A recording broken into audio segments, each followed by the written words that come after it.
Très chers téléspectateurs d'Elves TV, la voix du sacrificateur, bonsoir. Bonsoir pour encore vous qui gardez la fidélité de cette émission. Alors l'émission, c'est Que se passe-t-il? Ce soir, nous venons encore chez vous pour discuter, également débattre sur un thème. Le thème de ce soir a pour intitulé La différence des onctions. Alors nous parlons ce soir de la différence des onctions. Et nous avons également sur ce plateau des hommes de Dieu, des serviteurs de l'Éternel qui sont venus, avec qui nous allons échanger, avec qui nous allons tous ensemble débattre au travers de numéros de téléphone, des appels, des numéros de téléphone qui vont s'afficher au bas de votre petit écran. Donc vous pourrez également intervenir à travers des SMS, poser des questions, présenter vos préoccupations. Et également sur Facebook, nous sommes en ligne, en direct, pour ceux qui ont leur smartphone, qui ont leur portable sur eux, ils pourront nous suivre également sur Facebook en ligne et poser également leurs préoccupations. Alors, soyez bénis, vous qui êtes câblés sur votre chaîne de télévision, La Voix du Sacrificateur. L'émission, c'est Que se passe-t-il? Alors, que se passe-t-il ce soir? Ce soir, nous parlons de la différence des onctions. Alors, homme de Dieu, bonsoir. Bonsoir. Vous pouvez encore vous présenter, certainement. Nous avons à ma droite. L'évangéliste David. Oui. Voilà. Ministre du corps de Christ. D'accord, amen. Et à ma gauche. Le frère Gabin, je suis missionnaire. D'accord. Alors, très chers téléspectateurs, vous voyez sur au bas de votre petit écran, vous voyez certainement ce numéro de téléphone, le 06 61 05 56. C'est le numéro à travers lequel vous pouvez envoyer vos SMS pour pouvoir poser des questions sur ce thème. Alors, y a-t-il de différences d'onction? Ce soir, nous débattons sur ces différentes cette interrogation, s'il existe vraiment des différences, s'il y a une différence entre les onctions des hommes de Dieu. Nous parlons des onctions des hommes de Dieu. Alors, entre un homme de Dieu et un autre, est-ce que les onctions qui les animent ont une différence? Nous allons en discuter ce soir avec vous et avec les hommes de Dieu qui sont sur le plateau. Alors, hommes de Dieu, je voudrais déjà d'entrer comme ça, nous voulons d'abord bien spécifier aux téléspectateurs, nous parlons d'onction, différence d'onction. C'est quoi d'abord une onction? C'est quoi l'onction? Bon, permettez que je prenne la parole. Oui, allez-y, Voilà. je vous en prie. Bon, l'onction ici peut être définie comme une puissance Oui. qui accompagne un homme de Dieu dans l'exercice de son ministère. Voilà. Donc nous pouvons appeler cela l'onction, Oui. la capacité qu'un homme de Dieu a à réaliser certaines choses. Voilà. Et il peut arriver qu'il les réalise, c'est-à-dire que tel que les autres ne comprennent pas comment est-ce que cela a été possible. D'accord. Voilà. Donc c'est comme un peu une manière de l'homme de Dieu de réaliser les choses, de façon inattendue, mais de façon spéciale. D'accord. Voilà, de telle sorte que ça peut étonner ceux qui le regardent. Alors, de façon spéciale par rapport à un homme de Dieu comme lui ou par rapport à ceux-là qui sont en face de lui, qui n'ont pas la même onction que lui. Sinon, on ne parlerait pas de différence d'onction. Si on parle de différence, Oui. ça veut dire que l'étonnement qu'il produit, ça peut être envers les autres hommes de Dieu, Oui. comme ça peut être envers le peuple. D'accord. Ceux qui lui suivent. Alors, donc, est-ce à dire déjà que un chrétien, alors, est-ce qu'un chrétien, peut-on être chrétien sans onction? Bon, mais l'onction, je vous ai dit que c'était comme une puissance qui accompagnait L'homme de Dieu, vous avez dit. l'homme de Dieu. Oui. Bon, maintenant, si un chrétien doit avoir de l'onction, ça veut dire que il faut qu'il soit au service. D'accord. S'il n'est pas dans un service, Donc il faut qu'il soit au service pour être appelé homme de Dieu. Non, non, pas cela. Ou bien, ouais. Il faut qu'il soit au service pour que l'onction se fasse remarquer. Est-ce que vous voyez? D'accord. S'il n'est pas au service, l'onction ne pourra pas se faire remarquer. D'accord. Voilà, donc c'est un peu ce que je veux dire. C'est-à-dire qu'au service ne veut pas dire qu'il soit seulement prédicateur de l'évangile, non. Il peut être un intercesseur, il peut être un chanteur. Est-ce que vous voyez? Oui. Voilà, donc c'est au travers de ce ministère-là Oui. eh bien, que l'onction qui est en lui va se dégager. D'accord. Mais s'il ne peut pas exercer, eh bien, on ne saura même pas est-ce qu'il a l'onction, est-ce qu'il n'a pas. D'accord. Alors, le missionnaire Gabin, alors vous avez quelque chose à dire sur déjà cette question où je disais, est-ce qu'un chrétien, peut-on être chrétien sans onction ou bien tous les chrétiens ont une onction? Avant de répondre directement à votre question, permettez que je revienne un peu à l'évolution, à l'apparition et à l'évolution de l'onction dans la Bible. D'accord. Alors, l'onction apparaît, parce que quand on parle d'onction, on parle au sens de l'Ancien Testament, on parle d'abord d'huile. D'accord. Donc, l'onction, c'était de l'huile qu'on mettait sur un homme ou sur des ustensiles qui étaient consacrés au Seigneur. C'était une huile spéciale. Cette huile-là était composée de façon très précise, selon les ordonnances de Dieu. Oui. On trouve ça dans Exode au chapitre 29. Dieu donne les proportions qu'il faut pour faire cette huile. Cette huile-là, oui. Et cette huile avait la particularité que il avait strictement interdit que cette huile soit répandue sur des personnes qui ne seraient pas des sacrificateurs. Ah, d'accord. Donc maintenant, je parle de l'Ancien Testament pour venir au Nouveau Testament qui dit que tout chrétien est un sacrificateur de l'ordre de Melchisédek. D'accord. À partir de là, étant sacrificateur, tout chrétien est oint. Oui. Mais ce ne sera plus une onction d'huile. Oui. Dans le Nouveau Testament, on le voit surtout dans 1 Jean 2, à partir du verset 20. Alors dans le Nouveau Testament, on parle d'onction, mais cette fois, c'est spirituel, c'est le Saint-Esprit. D'accord. Donc, un chrétien à la conversion reçoit le Saint-Esprit, c'est sa première onction. D'accord. Et comme m'a dit l'évangéliste, cette onction-là va être différente maintenant selon le service qu'il va rendre au sein de l'Église. Donc, oui, tout chrétien est oint. Oui, mais chacun est oint pour une mission spécifique. Mais de la même onction. Ou bien Ce ne sera pas de la même onction. Oui. Autant comme il y a nous savons tous les différents ministères qu'il y a dans l'Église. Oui. L'onction dont a besoin l'évangéliste ne sera pas la même onction dont aura par exemple besoin le docteur ou dont aura besoin l'apôtre. Donc le pouvoir, la manifestation de l'Esprit Saint en lui ne sera pas sera différente selon ce que la personne doit faire. D'accord. Alors là, comment le savoir alors, homme de Dieu? Comment savoir que celui-là va porter l'onction de docteur et l'autre va porter une onction de prophète ou encore j'allais dire, de voyant, et un autre va porter l'onction de serviteur, tout simplement, de diacre, si je peux dire. Cette différence, comment faire? Il faudrait qu'on se comprenne. Oui. Ce que le missionnaire dit est très fondé. Oui. Et donc, il suffit de bien comprendre cela. Je disais que... Nous sommes là, effectivement, pour bien comprendre. Je disais que l'onction s'exprime dans le service. D'accord. Est-ce que vous voyez? Oui. C'est pas l'onction qui établit un diacre ou qui établit un ancien ou qui établit un docteur. Oui. Vous voyez? D'accord. Les ministères sont décrits selon les appels. D'accord. Ceux-là qui sont appelés comme évangélistes, eh bien, ils sont évangélistes.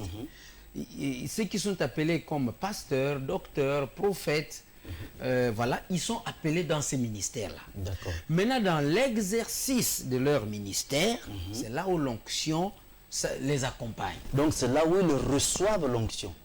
Ou bien? Non, non, vous savez, l'onction vient avec le Saint-Esprit. D'accord. Si l'onction vient avec le Saint-Esprit, et donc c'est ce que Nous le voulons missionnaire- savoir à c'est quel ça. moment ils reçoivent cette onction. Voilà, c'est ce que je dis. Oui. L'onction vient avec le Saint-Esprit. Et l'homme de Dieu sur le plateau, le missionnaire tout de suite, disait que quand un chrétien, quand un homme s'est converti et qui devient chrétien, il a accepté Christ, Oui. il a accepté Christ dans sa vie, et en ce moment-là, Oui. il reçoit le Saint-Esprit. D'accord. Et quand le Saint-Esprit vient, l'onction, c'est ce que je disais, c'est comme un pouvoir, c'est comme une puissance qui accompagne celui-là qui a reçu le Saint-Esprit. Ah, d'accord. Voilà. Donc, le Saint-Esprit est déjà là, l'onction est déjà là. Maintenant, ça dit qu'on saura que vous êtes onctionné Oui. dans l'exercice. Comment est-ce que vous travaillez? D'accord. Voilà, c'est dans l'exercice qu'on sent que oui, le frère utilise vraiment son onction. Est-ce que vous voyez? D'accord. Voilà, qu'est-ce que je devais dire? C'est comme un soldat qu'on a établi, je ne sais pas, chef d'une équipe, Oui. hein, d'un groupe donné, Oui. et il faut qu'il exerce. Tout S'il à fait. n'exerce pas, on a l'impression que les soldats vont rester là comme s'ils n'ont pas de chef. D'accord. Est-ce que vous voyez? Est-ce qu'on peut comparer cela à la compétence? Bon, Étant donné que vous prenez l'exemple d'un soldat, Oui. est-ce qu'on peut comparer cela à la compétence? Dire que le soldat, le commando ou le soldat qui qui est à la tête, qui est à la tête d'une... il est d'une compétent troupe, oui. par rapport à sa tâche. Bon, évidemment, on peut essayer de comparer cela à la compétence, mais vous savez, la compétence est du domaine la compétence est du domaine intellectuel. Oui. Or, l'onction est du domaine spirituel. D'accord. Donc, Oui. pour ceux qui Merci. ne sont pas des chrétiens, Oui. évidemment, Oui. ils peuvent appeler ça de la compétence. D'accord. Mais pour nous, c'est deux choses différentes. C'est du domaine spirituel. Voilà, Donc, l'autre quel est que du domaine soit spirituel le niveau et l'autre est du intellectuel. domaine, l'un est Oui. du domaine spirituel et l'autre du domaine intellectuel. Donc, Donc, ce sont deux domaines qui ne vont pas ensemble. Oui, tout à fait. Merci. Donc, ils ne sont pas compatibles. Alors, nous voulons savoir maintenant, effectivement, l'onction, vous disiez tout à l'heure que le chrétien qui est baptisé, il reçoit le Saint-Esprit. Je Et dis après, celui qui a accepté qui a Christ. accepté Christ, voilà. Oui, ok. Voilà. Celui qui a accepté Christ reçoit le Saint-Esprit. Oui, merci. Et après, l'onction suit L'onction, maintenant, c'est dans l'exercice. dans l'exercice. Voilà. Donc, s'il n'exerce pas, Eh bien, l'onction restera là comme quelque chose qui n'est pas utilisé. Comme quelqu'un qui a de l'argent, mais qui accepte de rester pauvre. d'accord. Voilà, qui vit dans la pauvreté alors qu'il Est-ce a que- de l'argent. Est-ce que cette onction peut être appelée aussi un esprit? Ça peut être comparable à un esprit? On peut dire que c'est un esprit? Ah non, bon non. C'est pas un esprit? Sinon, ça serait contradictoire. D'accord. Nous recevons déjà le Saint-Esprit. Oui. Le Saint-Esprit, c'est un D'accord. esprit. Ok, Voilà. d'accord. Et donc, disons, si vous voulez, peut-être dire que l'onction, c'est comme un élément qui accompagne l'esprit. L'esprit de Voilà, Dieu. l'esprit D'accord. de Dieu. Voilà. Parce que beaucoup pensent que... est-ce que vous pensez que... je me retourne du côté du missionnaire. Est-ce que vous pensez que l'onction peut être mystique? C'est mystique, on peut appeler ça que c'est L'onction du est mystique. nécessairement mystique parce qu'elle n'obéit à aucune loi scientifique. D'accord. Comme a dit l'évangéliste, Oui. l'onction est du domaine spirituel. Ouais. Elle est du domaine spirituel. Aucun de nous ne choisit la quantité d'onction Qui qu'il va recevoir. Qui va recevoir. Ce sera selon sa mission. D'accord. Je vais vous prendre le cas de Élie Oui. et Élisée. Oui. Élie a une forte onction. Et malheureusement, après avoir vaincu les prophètes de Baal, Élie prend peur et il interrompt sa mission. Oui. Donc, l'Éternel lui fait justement prendre Élisée comme Successeur. comme successeur. Et Élisée demande une double portion. Mais cette double portion est nécessaire. Ouais. Parce que non seulement il doit déjà finir la mission d'Élie, Oui. mais il doit également faire lui-même la propre mission, Sa mission. de son appel. D'accord. Mais ce n'est pas lui qui il ne se lève pas pour dire que bon, je veux telle quantité. Non, c'est l'esprit qui fournit c'est l'esprit qui donne selon les besoins. Ça me rappelle un peu Mais selon cette écriture, lui, il demande la double onction. il demande la double portion. La double portion de l'onction qu'il a vue Oui, sur. mais il n'est pas son capable de dire à quoi correspond la double portion. maître. Ouais. Il ne peut pas savoir, il ne peut pas savoir à quoi correspond la double portion. Donc, en un mot, lui, il voulait faire plus que son maître. Oui.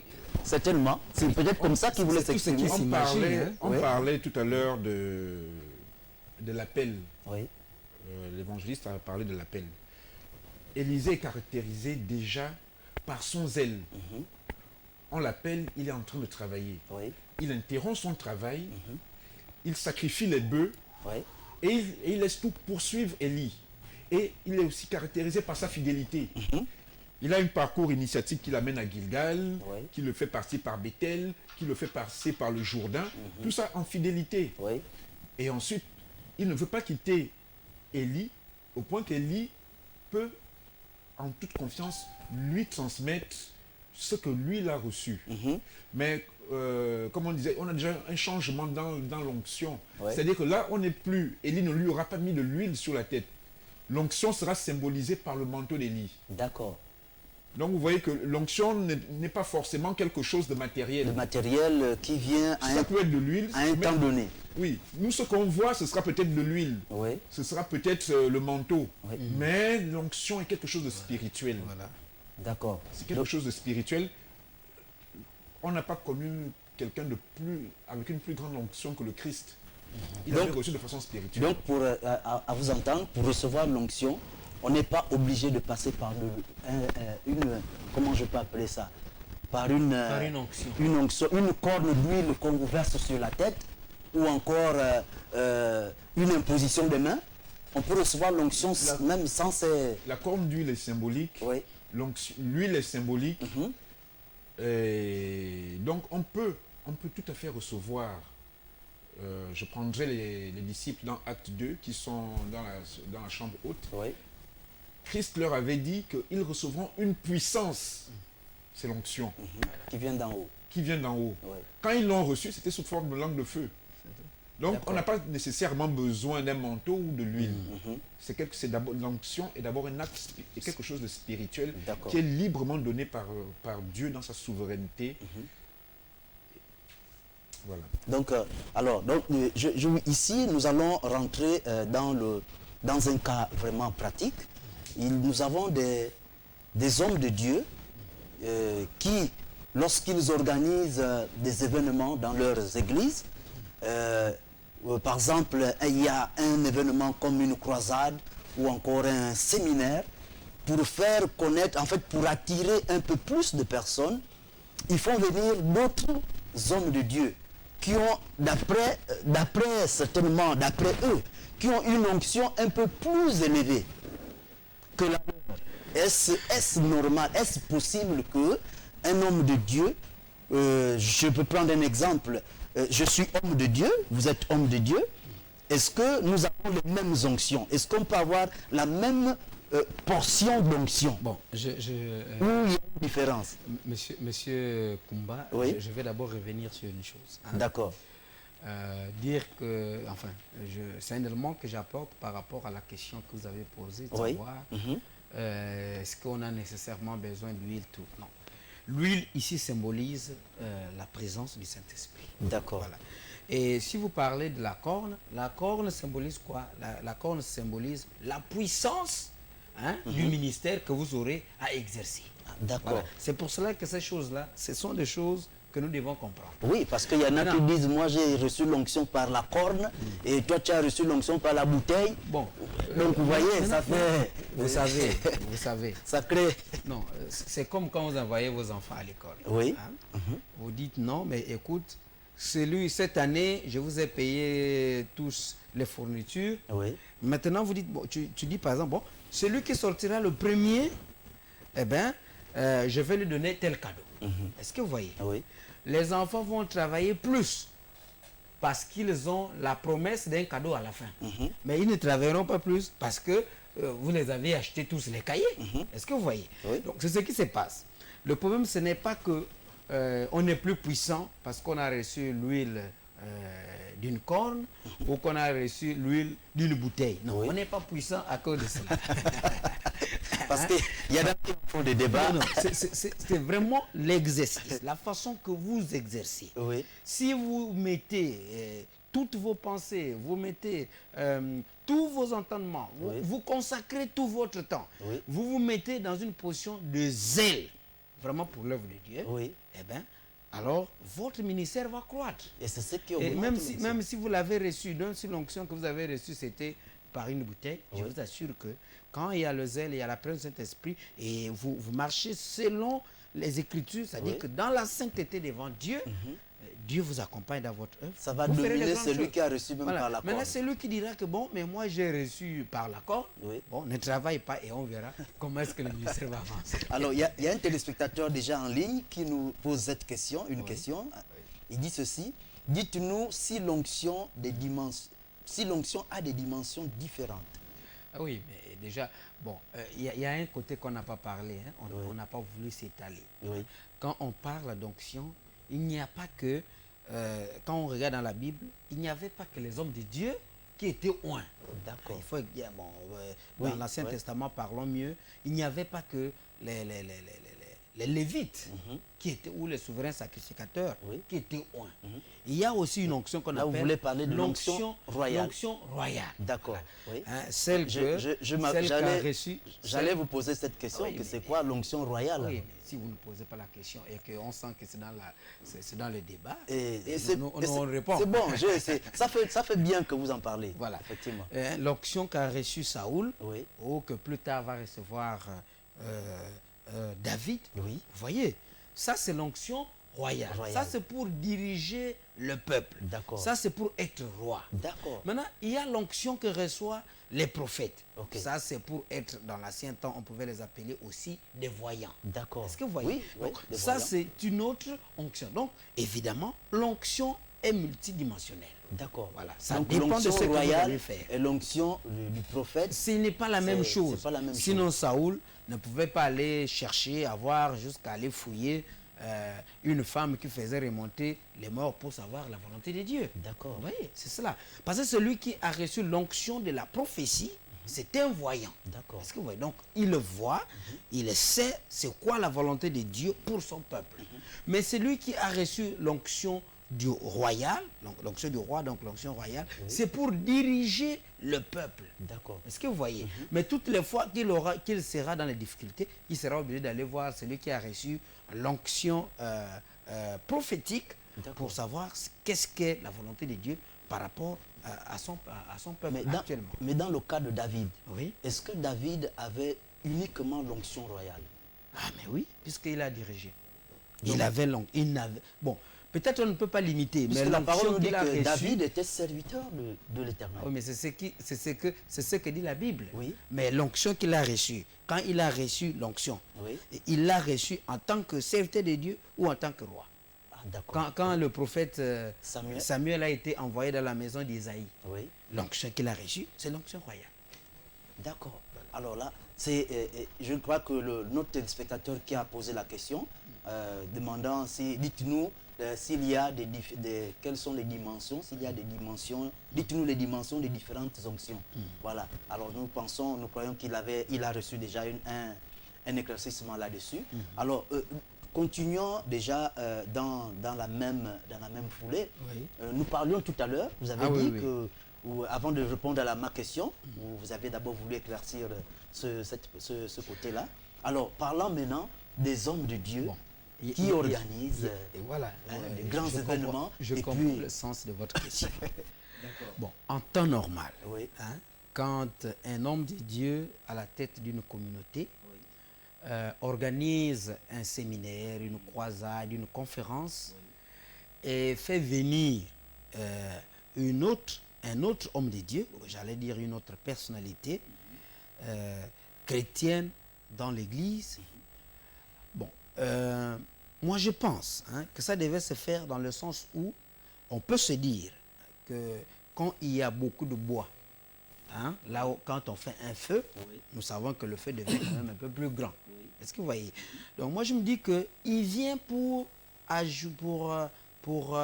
prêter, comme on le dit, main forte dans l'organisation. Voilà, à son frère. Et donc c'est comme cela que ça devait être vu.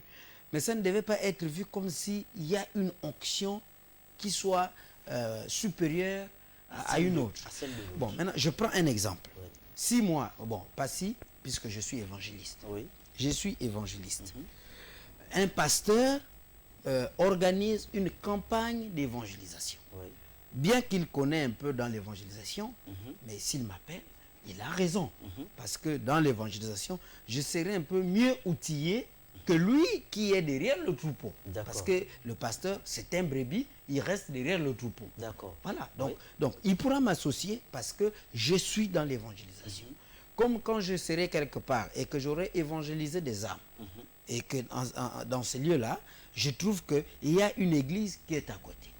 Ce serait judicieux pour moi d'informer au pasteur ou de conduire les âmes évangélisées vers l'église qui est proche. Ce n'est pas toujours ce que nous remarquons. La campagne d'évangélisation se tient au Vando et on oriente les âmes gagnées vers Agondje. Vous voyez, ça c'est... Je trouve que c'est pas bien fait. Dans la norme des choses, laissons les brebis là où il y a une bergerie. D'accord. Alors, missionnaire Gabin, nous remarquons, les téléspectateurs, ce sont les interrogations des téléspectateurs qui constatent que les hommes de Dieu qui font venir d'autres hommes de Dieu, c'est pour marquer plus d'affluence dans leur, c'est-à-dire que dans leur ministère, leur assemblée. Alors c'est pour que l'assemblée soit connue. Donc pour faire connaître son assemblée, il fait quoi? Il utilise une technique, celle de faire venir un autre homme de Dieu qui est un peu connu, qu'on connaît déjà au niveau de la prédication dans les médias, dans les réseaux sociaux. Et lorsque cet homme arrive, lui là, il entraîne avec lui une foule qui vient rentrer dans cette assemblée, dans ce ministère, dans cette église. Est-ce que c'est pas à des fins, c'est pas faire de manière comme si c'était commercialisé? C'est une campagne d'évangélisation? C'est une forme d'évangélisation ou bien c'est une technique commerciale, apparemment? Si vous permettez, je vais revenir oui, allez-y. À la question du téléspectateur qui parlait des différentes dimensions de l'onction. Donc on a parlé de l'onction sacerdotale tout au début. Oui. L'évangéliste vient de parler de l'onction royale. Oui. Je n'ai pas donné le mot tout à l'heure, mais la première onction qu'on a, on appelle ça l'onction du lépreux. Ah, d'accord.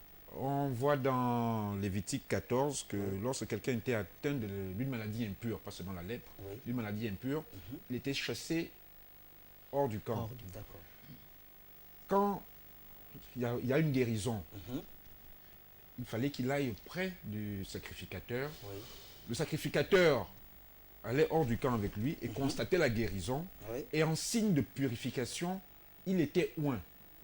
Donc, c'est une onction, l'onction du lépreux, c'est une onction qui vise à ramener dans la communauté pure, quelqu'un qui avait été mis à part à cause de l'impureté, à cause du péché.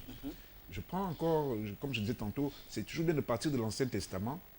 Dans le Nouveau Testament, cette image-là, c'était pour signifier que nous, les pécheurs, à cause du péché, nous sommes hors de la vie de Dieu.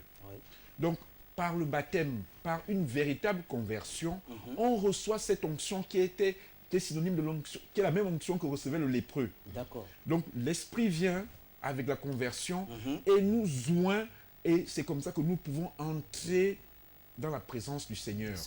Donc, on a l'onction du lépreux, qui est vraiment l'onction que tout le monde a.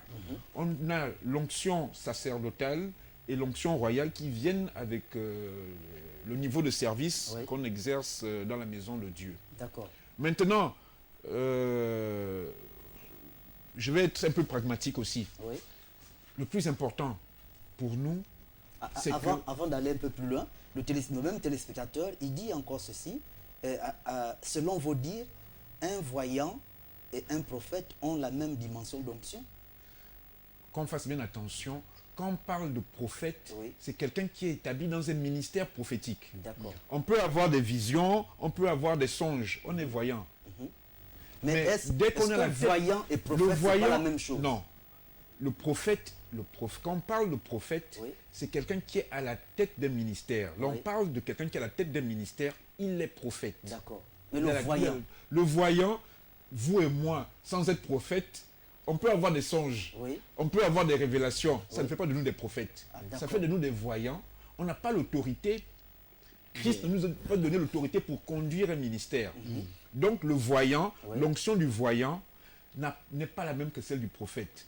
Je peux être apprenti prophète parce que tant la Bible je nous ne suis dit que pas le établi. voyant était le prophète aujourd'hui et celui qui était appelé autrefois dans la Bible le voyant. Oui, c'est vrai que dans l'Ancien Testament, on appelait le voyant. Le voyant. Mais maintenant, dans l'Ancien Donc, Testament, ils peuvent avoir la même ministères, dimension de- les ministères n'étaient pas... On se met...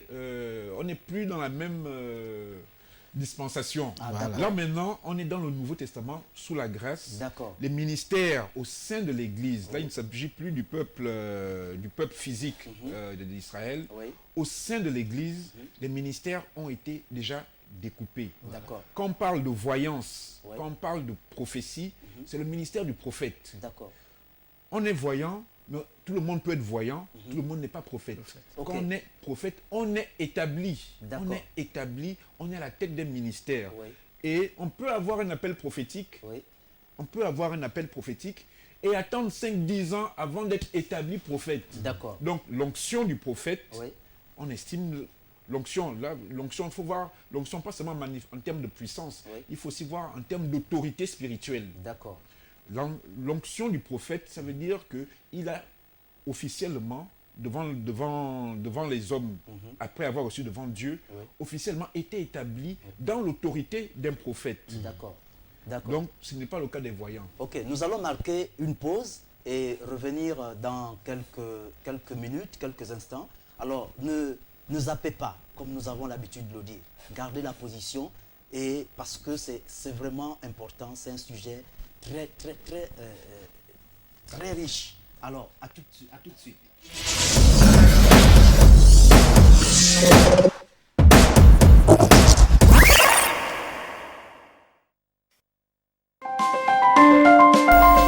Vous êtes sur LVS. Vous êtes opérateur économique, entité religieuse ou particulier. Vous souhaitez faire promouvoir votre produit, votre société, votre environnement ou vos capacités. LVS est la télévision qu'il vous faut pour toutes vos publicités, annonces, messages et communiqués. Le meilleur impact de votre publicité promotionnelle ne peut se faire que chez nous. Pour nous contacter, c'est simple. Composez le 01 77 23 73 ou le 06 83 00 26. La meilleure publicité promotionnelle, c'est sur LVS. LVS, sauvons nos âmes.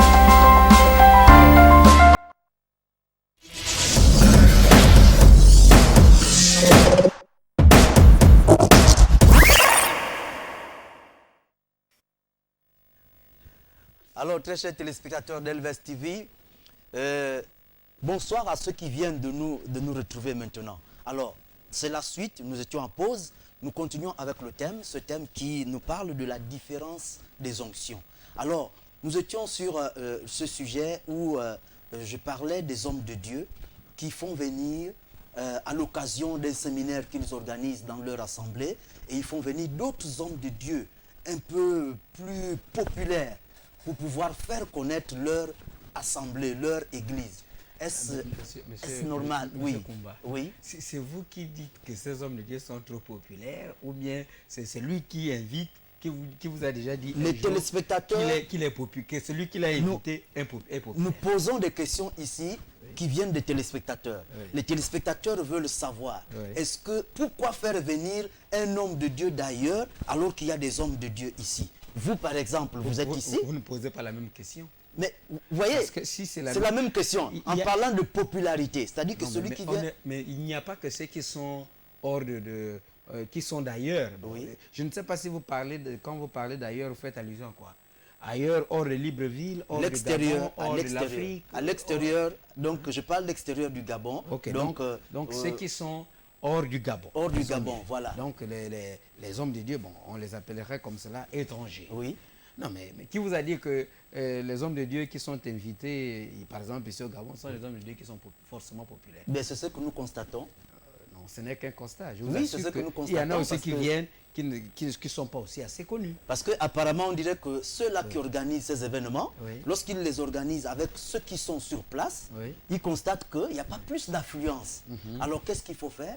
Ils utilisent d'autres qui sont à l'extérieur et ciblés également. On dirait que nous avons l'impression que c'est des... Bon, ils sont ciblés, ces hommes qui sont invités je- depuis l'extérieur.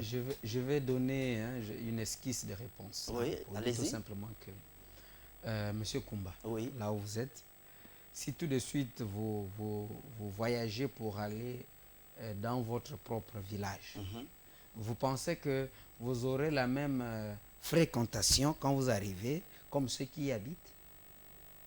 Je ne pense Non. pas. Je- Voilà. quand Vous venez d'arriver, Oui. on veut savoir c'est quelles nouvelles, quelles sont les nouvelles. Mais c'est comment mon est-ce que vous avez village. vécu. Voilà, et pourtant c'est votre village. Oui, mais- Donc comme quoi, en ce moment-là, vous devenez un peu plus populaire que ceux qui sont là d'habitude. Est-ce que vous n'avez jamais remarqué ça? À l'instant quand vous venez d'arriver, Oui. bon, vous voyez, vous devenez plus populaire que ceux qui sont là. Parce que tout le monde, ça fait longtemps qu'ils m'ont vu, les gens veulent me voir. Oui. Vu. Est-ce que, voilà. Donc c'est un peu cela. Moi je pense que c'est plus dans ce sens-là que ceux qui viennent de l'extérieur quand ils arrivent. Bon, Donc, on l'a longtemps est-ce pas- suivi. donc c'est une technique que certains hommes de Dieu utilisent ou Bon, ou maintenant- encore c'est par rapport, c'est en rapport avec l'onction. Bon, moi je pense que personnellement, je me dis, les gens viennent, évidemment les gens viennent beaucoup parce qu'ils se disent, bon, on l'a longtemps suivi à la télé, on l'a longtemps suivi dans les réseaux sociaux, Oui. je vais, et ce serait une occasion pour moi de le rencontrer. Est-ce que vous voyez? Oui. Mais moi je ne vois pas ça dans le sens où il vient, il est plus puissant que ceux qui sont par exemple au Gabon. Moi je ne vois pas ça dans ce sens-là. D'accord. Parce que si nous faisons venir les hommes de Dieu d'autres nations ici, et c'est tout simplement parce que nous avons la possibilité de les suivre médiatiquement au Gabon. Oui. Mais quand les nôtres aussi, quand nous sommes invités aussi hors du Gabon, Oui. je vous assure que là-bas aussi, nous sommes très bien reçus et nous sommes suffisamment médiatisés. Ah, donc vous êtes souvent aussi invité à l'extérieur. Oui, et avec vraiment... en fait, on les reçoit là-bas, Oui. on nous reçoit là-bas, Oui. comme on reçoit aussi les autres ici. Ah, d'accord. Selon l'hospitalité que vous leur accordez ici. Oui, Alors, donc, nous, les téléspectateurs, ont voulu savoir, est-ce que cela est fait à des fins certainement, comme on peut appeler, est-ce que c'est des techniques commerciales? Est-ce que c'est une technique d'évangélisation ou commerciale? Alors, donc, Non, pour moi, c'est les invitations se font comment? Ces invitations, c'est par... Bon, pour moi, je pense que c'est une technique d'évangélisation. D'évangélisation, d'accord. Mais commerciale, C'est la je ne question, pense pas oui. parce qu'il n'y a rien qui est vendu. D'accord. Voilà. Parce que nous, c'est un peu... c'est la question qui a été posée Oui. et les téléspectateurs voulaient savoir effectivement, est-ce c'est une technique d'évangélisation ou une technique commerciale? Alors, donc, c'est pas... est-ce que c'est pas aussi à cause de l'onction de l'autre qui est à l'extérieur? Si je le fais venir, il y aura plus d'impact dans mon séminaire ou encore dans ma campagne d'évangélisation. Bon, je vais vous répondre comme un ministre. Oui. Voilà. Ce qui est déjà vrai, c'est que le missionnaire, tout de suite, nous parlait d'Élie et d'Élysée. Voilà. Non, d'Élysée et d'Élie. Et oui, d'accord, oui. Voilà. Si Élie, à l'époque d'Élysée, avait un ministère, Oui. en tant que son père, Oui. il pouvait l'inviter. Parce que lui, il va se considérer comme n'ayant pas reçu l'onction qui est comparable à celle de son père. D'accord. Oui, donc, Oui. dans le ministère, il y a aussi ce qu'on appelle le père. Oui. Celui qui vous a introduit dans le ministère. Oui. Est-ce que vous voyez? Donc, par humilité, même si vous pouvez bâtir plus que lui, mais par humilité, vous vous considérez toujours comme étant son fils. Oui. Et donc, vous pouvez faire venir un père. Et quand vous faites venir un père, bon, donc, C'est par humilité que vous considérez qu'il est plus, peut-être, je ne sais pas si le mot existe, par humilité, vous pouvez penser qu'il est plus onctionné que vous. Mais c'est vraiment par humilité. Oui. Ce n'est pas pour dire qu'il est forcément plus puissant que vous. Non. Il vous a introduit dans le ministère, c'est vrai, mais la façon de travailler peut faire que vous soyez plus puissant ou même peut-être même avoir beaucoup d'églises, si vous connaissez des églises, ou je ne sais pas, une forte onction que votre père qui vous a introduit dans le ministère, il n'a pas eu. Mais par humilité, vous pouvez le faire venir. D'accord. Voilà. Et donc, ça veut dire que un fils Oui. peut avoir, qui a reçu l'onction de son père, Oui. peut avoir une onction plus forte que celle de son père. Bon, moi je préfère C'est ne possible? pas dire qu'il a reçu l'onction. Oui. Moi je préfère utiliser le terme qu'il a introduit dans le ministère.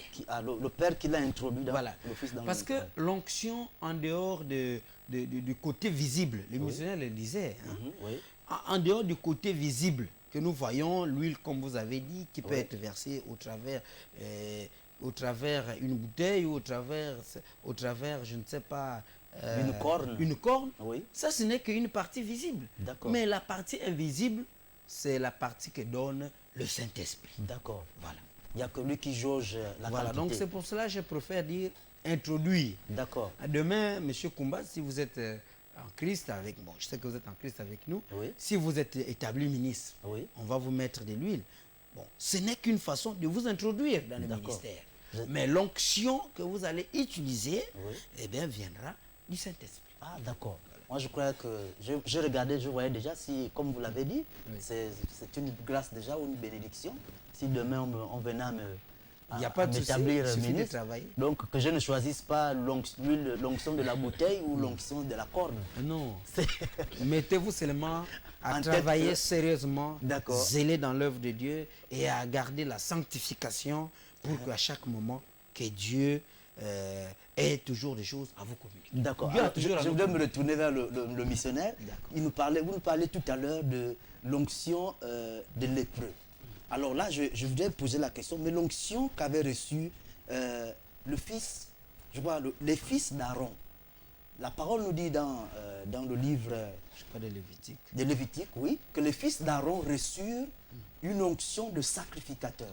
Oui. Alors, c'est quoi l'onction de sacrificateur? C'est ce qu'on parlait, ce dont tu as parlé tout à l'heure, là, qu'on parlait de l'onction sacerdotale. Oui, C'est-à-dire que dans l'Ancien Testament, l'huile spéciale qui devait être faite avec la myrrhe, le cinnamon, Oui. comme l'a demandé Dieu. On retrouvera d'ailleurs au passage la myrrhe quand les mages viennent rendre visite à Christ. oui, Viennent adorer. Donc, cette huile spéciale-là, il était prescrit qu'elle ne doit être frottée que sur les sacrificateurs. d'accord. Il était interdit à tout Israélite d'en composer même chez lui. Il D'accord. pouvait utiliser les mêmes produits, mais pas dans les mêmes proportions. Ouais. Ok. Il y avait une proportion qui était strictement réservée à ceux qui faisaient Mais est-ce qu'aujourd'hui, il y en a qui en fabriquent encore? Il y en a qui- Aujourd'hui, on en fabrique toujours.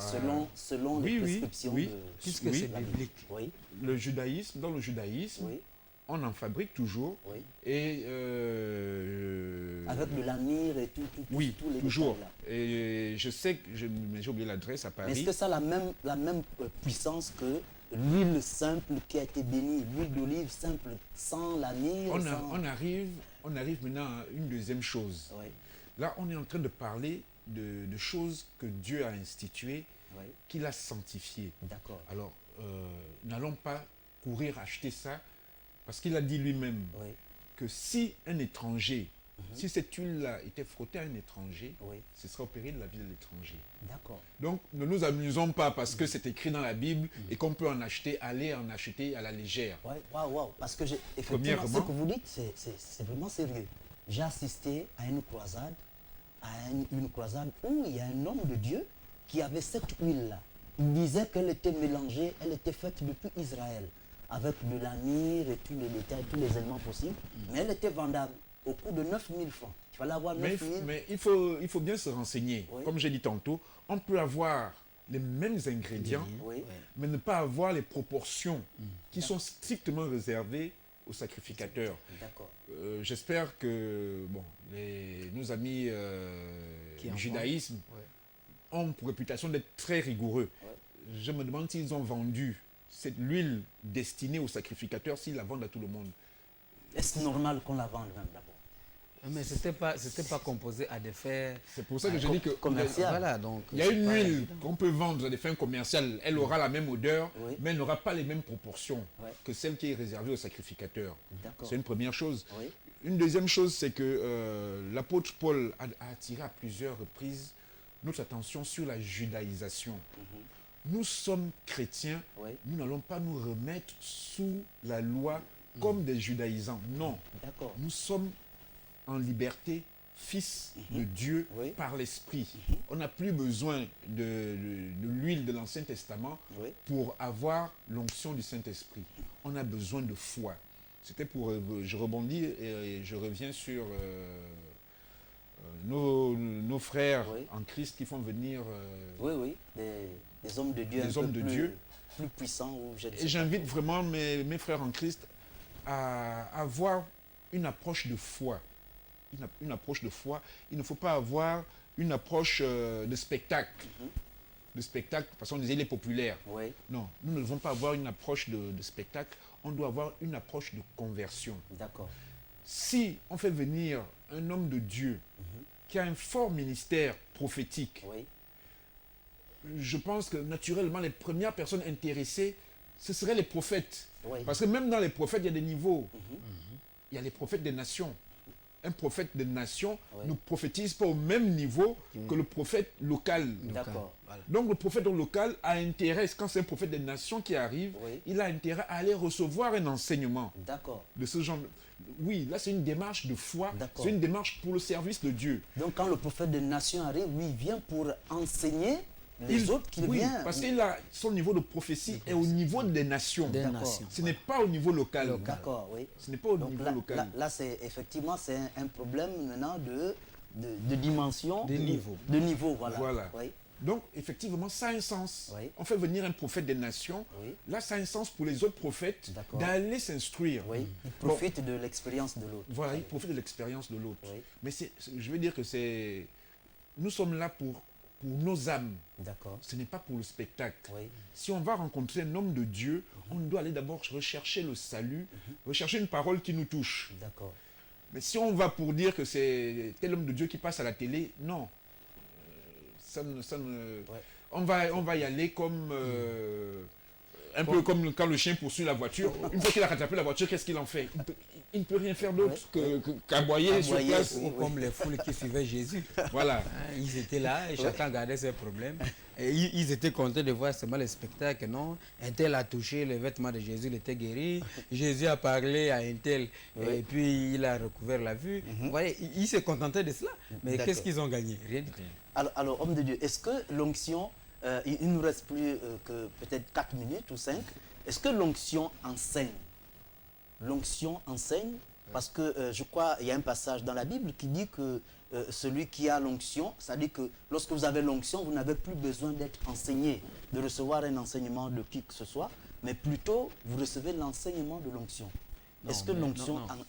Je crains qu'il y ait l'amalgame. Oui. Hein, C'est peut-être moi qui formule mal oui, certainement je pense encore peut-être. oui, la hein. question. Vous savez, on a bien expliqué les choses. Oui. On a dit que l'homme, le missionnaire, nous a parlé de l'onction du lépreux, nous Oui. a parlé de l'onction sacerdotale. Oui. Donc c'est celui L'onction du sacrificateur. C'est celui-là des Oui, sacrificateurs. d'accord. Et ensuite l'onction royale. D'accord. dont j'ai fait état. Oui. Bon. Maintenant, à quel moment, si j'ai reçu l'onction royale pour être roi un jour, Oui. comment est-ce que je dois me faire enseigner? Ah, Voilà, d'accord. donc si on parle que l'onction ne doit pas enseigner, je trouve qu'il y a un peu de désordre. D'accord. Celui qui est onctionné ne veut pas dire qu'il ne doit pas se faire enseigner. Non. D'accord. On n'est pas onctionné dans tous les domaines de la vie. Non, c'est pas cela. Hein. Je suis évangéliste. Quand je vais à l'hôpital, Oui. le médecin a des choses à m'expliquer D'accord. sur le fonctionnement de mon corps que je ne connais pas. Malgré l'onction que Voilà, vous portez. voilà, malgré l'onction que je porte. D'accord. Hein. Oui. Quand je reçois, quand je vais dans une église et que je vois les frères chantent exercer, ils ont des choses à m'enseigner. D'accord. Quand je vois ceux qui jouent à la guitare ou qui jouent au piano, ils ont des choses à m'enseigner. Donc je ne peux pas dire que j'ai reçu l'onction, je ne peux plus me faire enseigner. Non. D'accord. C'est comme ce que disait l'homme de Dieu. Il y a des prophètes des nations, il y a des évangélistes des nations. C'est-à-dire que quand tu es établi, quand tu es au niveau de l'évangéliste des nations, c'est-à-dire que ce n'est plus un évangéliste qui rentre dans une maison et qui évangélise une famille. Non, c'est que vous avez dépassé ce niveau-là. Quand vous parlez de l'évangélisation, c'est au niveau national. Comment faire que, au Gabon par exemple, qu'il y ait vraiment beaucoup de personnes qui donnent leur vie au Seigneur, à part ce qui existe déjà. D'accord. Donc, combien, s'il y a par exemple les païens, si les païens font par exemple 50%, comment faire que tous ces païens-là, de 50% de la population gabonaise, que les 50% là se divisent et qu'on est peut-être à diminuer à 25%. Donc, ils regardent l'évangélisation au niveau national. Voyez. Et auprès de ces évangélistes-là, eh bien, si nous aussi nous sommes évangélistes, nous avons des choses à apprendre. D'accord. Est-ce que vous pensez que l'onction, celui qui a reçu, l'onction, l'onction qui, j'allais dire, du sacrificateur, est-ce que celui-là l'onction sacerdotale. Sacerdotale, oui. Est-ce qu'il peut être habité de l'envie de tuer, d'avoir l'envie de faire du mal, de tuer, je voulais dire, pour être direct, de tuer? Bon, je ne connais pas ça des sacrificateurs, même dans la Bible. D'accord. S'ils tuaient, je sais seulement que c'était des moutons, des tourtereaux qu'on apportait pour couvrir les péchés. D'accord. Donc ça prouve que l'onction, effectivement, donc l'onction qu'avait David, ce n'est pas une onction de sacrificateur. Non, lui c'est l'onction royale. Donc voilà pourquoi David avait pour certainement mission de tuer. Non, on ne peut pas établir un roi avec mission de tuer. C'est ce que nous constatons, c'est ce que même le commun de mortels, il y en a qui disent que David, le roi David, a tué, il a plus tué. S'il y a un roi qui a beaucoup tué, c'est le roi David. Mais attends, on n'établit pas un roi pour tuer. D'accord. Ce qui est vrai de David, c'est que c'était, vous savez, à l'époque, ce n'est pas comme aujourd'hui. D'abord, même aujourd'hui, c'est toujours pareil. D'accord. Mais quand même, avec une différence. Alors, à l'époque, la technique nous fait signe, à terminer votre... Permettez que je termine un peu Oui, terminez. À l'époque, le peuple d'Israël, c'est un peuple qui est en guerre. Donc, à tout moment, donc, ils sont en guerre, ils sont attaqués par des nations voisines. Est-ce que vous voyez? Donc, quand on est établi roi, eh bien, on est même contre sa volonté, obligé d'être en guerre. D'accord. Vous voyez, si aujourd'hui, quelqu'un vient à vous menacer dans votre maison, vous n'allez pas croiser les mains. Vous ferez, même ne serait-ce que parce qu'il faut défendre votre famille, vous voyez, vous serez obligé d'affronter. Et donc, c'est un peu dans cette logique-là, dans cette situation-là, que se trouvait David. Le roi David. Voilà. Donc, c'était en guerre. Ce n'est pas qu'il organisait des tueries. D'accord. Alors, c'est sur ce point que nous allons mettre fin à ce débat sur votre émission. Que se passe-t-il? Ce n'est pas terminé, ce n'est pas fini. C'est un sujet vraiment assez intéressant et nous nous retrouverons samedi à 19h pour pouvoir continuer certainement sur... nous allons entamer une deuxième partie sur cette émission, sur ce thème, afin de pouvoir aller un peu plus dans les détails, plus dans également les préoccupations. Il y a plusieurs téléspectateurs qui ont posé des questions et qui n'ont pas pu être répondus maintenant même ce soir. Alors, soyez bénis et encore gardez la fidélité sur cette émission qui est votre émission. Que se passe-t-il chez vous? Alors, à samedi 19h. Merci. Ciao.